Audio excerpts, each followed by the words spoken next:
Hey everyone, so in my last video I asked for some pregnancy related questions. That way I can get all caught up with where I am in my pregnancy right now.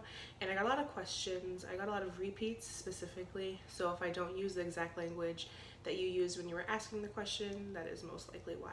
But let's just jump right into it. So the first question is, when is my due date? So my due date is September 5th.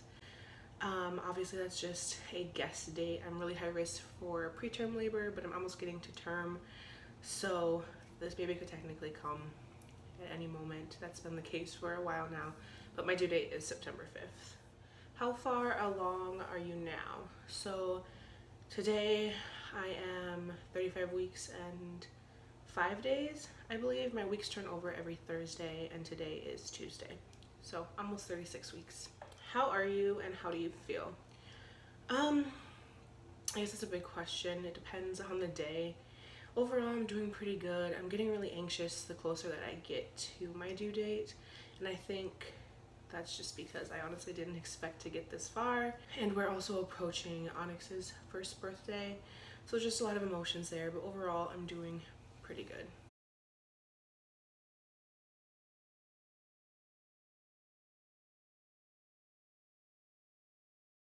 So is this baby team green? I've gotten a lot of questions if we know the sex of the baby, and we do know the sex of the baby. We actually had a genetic screening, I think it was like 9 weeks. It was sometime in my first trimester, so we've known the sex since then. Some people in our personal lives know, but we're not making like a huge announcement on social media or anything like that. It's just a surprise. Do you have any names picked out? We kind of do and we kind of don't. There's a couple of names that we think we'll go with. Actually, not even a couple. There's like one name that we think we're most likely going to go with, but I don't want to say anything until the baby's actually born, because we could pick a name and then the baby just doesn't fit that name at all. So we'll announce the name once the baby is actually here. How long have I been on bed rest? Well, I've technically been on bed rest my entire pregnancy, from the moment I found out I was pregnant and had the miscarriage scare and all that happened with that.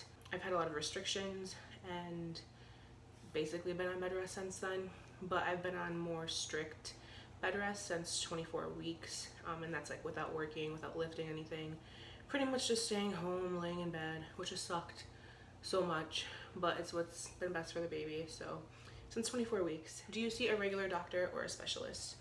So I've seen a lot of doctors this pregnancy. I've actually changed providers at least 3 or 4 times, I want to say.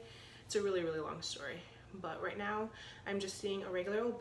He does have a lot of experience with high-risk pregnancies, and I was actually referred to him from a specialist. How do they explain your baby staying after your cervix got shorter?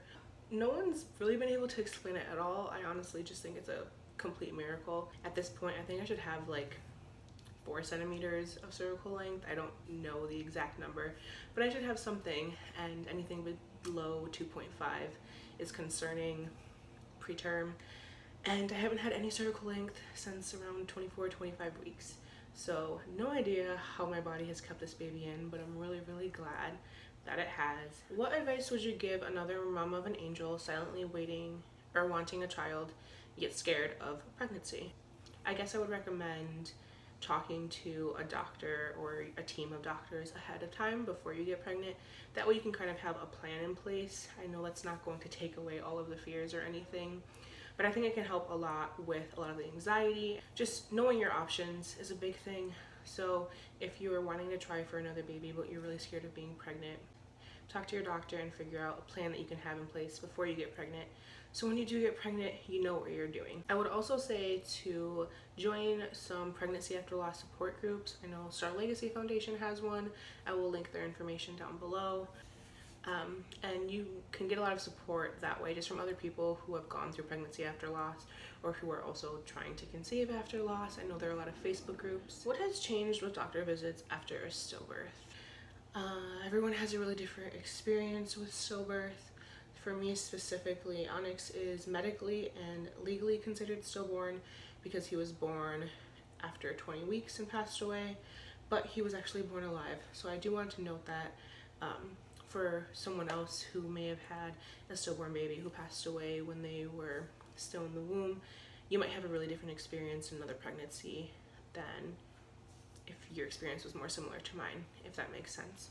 With that being said, I guess the only thing that was really different is that I had more ultrasounds. I had an ultrasound really early on. I think it was like 5 or 6 weeks, and I've had pretty regular ultrasounds my entire pregnancy, just to monitor the baby and to monitor my cervix. I had bi-weekly cervical checks from 10 weeks to 24 weeks, and now I've had what's called an NST, which is a non-stress test, and they just kind of like monitor the baby's heart rate and movement and things like that. And then I also have something called a BPP, which is biophysical profile, I believe. They kind of look at like how the baby's breathing and moving and things like that via ultrasound.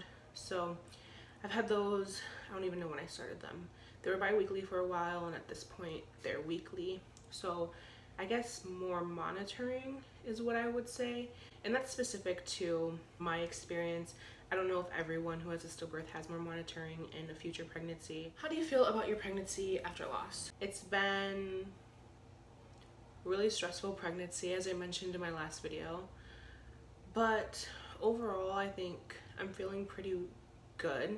It's been interesting to be pregnant at the same time I was pregnant with Onyx, and to just, I don't know, there's a lot of anxiety that's there and a lot of stress. I think just being pregnant after loss in general, like take away all of the complications I had, just being pregnant after loss in general has made me super, super anxious. But I'm trying to stay positive, so overall things are pretty good. I think a good way to sum it up is just that like joy and grief definitely coexist, and finding some type of balance between the two has been hard, but just trying to stay positive. Life advice for anyone trying to conceive after a loss: just to be gentle with yourself overall when you're trying to conceive. Don't be super hard on your body, you know, give yourself time to heal physically and to grieve, I would say, though everyone is really, really different. Some people try right away and that's what's best for them, and other people will wait like a year, and some people don't ever try again. So just figure out what's best for you and your family, and just be gentle with yourself along the way. Do you have any fears / anxiety, and how do you cope? Yes, I do have a lot of fears and anxiety. I don't know anyone who's pregnant after loss and is just like completely chill their entire pregnancy. But the way that I cope with all of that is kind of just learning to be okay with not having control over everything. And that's really hard to explain. But after everything that happened with Onyx, I've just learned that there's really no safe zone. And that's really, really scary to know, that you could really lose your baby at any point during pregnancy. People lose their babies after birth when they're 3, 5, 20 years old. You know, there's never a safe point, and that's super nerve-wracking, super scary to think about. But the way that I try to reframe my thinking around it is that I'm just trying to enjoy the present, enjoy the time that I actually know, like, that I'm having with this baby right now, not think too far into the future, because that gives me a lot more anxiety to think about all the what ifs and all the things that could happen or have happened to other people. So I just try to stay in the present as much as possible, which is really, really difficult, but that's kind of all I can really do right now. And the anxiety, I don't think will ever go away. Maybe it does for some people, but I just feel like for me it's kind of my new normal. What were your deciding factors to have another child, and how did you find the courage to try again? So we actually weren't like completely intending to try again when I got pregnant, but obviously I got pregnant, and we always knew that we wanted more kids. It wasn't like Onyx was going to be our last child, but it was pretty difficult to figure out when, in terms of timing, because like a lot of people, right after Onyx was born and when he passed away, I wanted another kid like immediately. Like my heart, our home, everything was ready for a baby, and then all of a sudden he just wasn't there anymore, and it was weird to try to navigate that because we were just so ready for him. So we wanted a baby, but we didn't necessarily want another baby right away. We wanted Onyx. So finding the courage to try again. I can't totally comment on that because like I said, we weren't fully intending to get pregnant when I got pregnant. I have no idea when we would have been fully ready. I think it worked out when it was supposed to happen though. And then the last question is, can you show your baby pump? I guess I was gonna show it in my 36-week update, which is coming up. Hopefully I get that far, but I guess I can show you now. I'm honestly not wearing any pants. Nothing fits me anymore, so let me try to show you without flashing my entire lower half. Okay, so this is as much as I can show you. Otherwise I would flash you, but let's see, this is my belly. Oh, got out of breath doing that.